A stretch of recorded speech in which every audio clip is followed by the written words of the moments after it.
আজকে হচ্ছে বৃহস্পতিবার, আর বৃহস্পতিবার মানে হলো লক্ষ্মীর ঘট বসানোর দিন। তো হ্যালো বন্ধুরা, তোমরা সবাই কেমন আছো? আশা রাখছি সবাই খুব ভালো আছো, আর আমিও কিন্তু অনেকটাই ভালো আছি।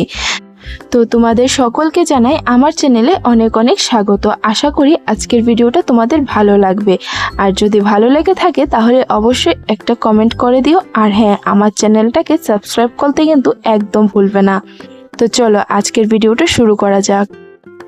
আজকে হচ্ছে বৃহস্পতিবার, আর এখন ঘড়ির কাঁটায় বাজে সকাল 11:30। তো সকালে ঘুম থেকে উঠে ছেলেকে ফ্রেশ করিয়ে ব্রেকফাস্ট করিয়ে ঘুম পাড়িয়ে দিয়েছি। তারপর আমিও চলে এসেছি স্নান করে ঠাকুর ঘরে পুজো দিতে, কারণ ছেলে ঘুমিয়ে থাকতে থাকতেই আমাকে পুজোটা শেষ করে নিতে হবে, কারণ ছেলে যদি ঘুম থেকে উঠে যায় তাহলে আমার আর পুজো করা হবে না।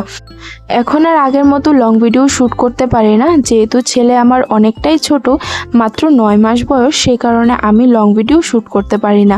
আপলোড তো অনেকটাই দূরে থাক, তো তার জন্য মাঝে মধ্যে আমি শর্ট ভিডিও বা মিনি ব্লগ যাই বলো সেটাই আমি আপলোড করি, যেহেতু সেটার জন্য বেশি সময় লাগে না, তো তার জন্য আমি সেটাই বেশিরভাগ আপলোড করি। কিন্তু এখন থেকে ভাবছি প্রত্যেক দিন না পারলেও সপ্তাহে 2 থেকে 3টি ভিডিও আপলোড করব।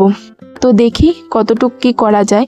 তো চলো, এদিকে আমার লক্ষ্মীর ঘরটাও সাজানো কমপ্লিট হয়ে গেছে, আর এইদিকে আমি লক্ষ্মীর ঘরটাকেও বসিয়ে দিয়েছি।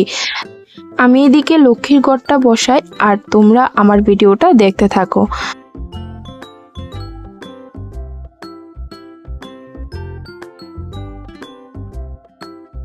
তো এদিকে আমার পুজো করা একদম কমপ্লিট। তো পুজো শেষ করে চলে এসেছিলাম কাপড়গুলো রোদে দিতে, কারণ স্নান করে আমি কাপড়গুলো রোদে দিতে সময় পাইনি। তো এখন কাপড়গুলো রোদে দিয়ে নেব, তারপর ছেলেকে স্নান করাতে হবে, ছেলেকে খাইয়ে দিতে হবে। তো চলো তাড়াতাড়ি করে আগে কাপড়গুলো রোদে দিয়ে নিই।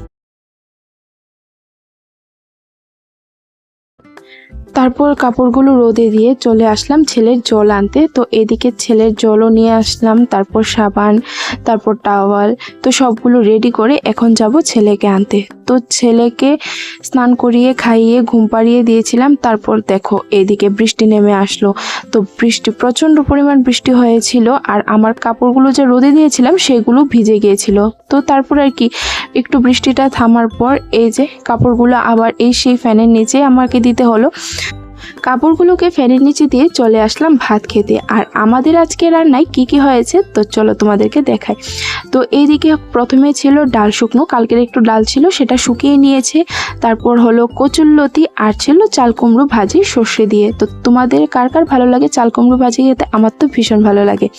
তারপর খাওয়া দাওয়ার পর শুয়েছিলাম, এখন বাজে 5টা, দেখে বোঝাই যায় না। তো তারপর আর কি ছেলেকে নিয়ে একটু বারান্দায় দাঁড়িয়েছি।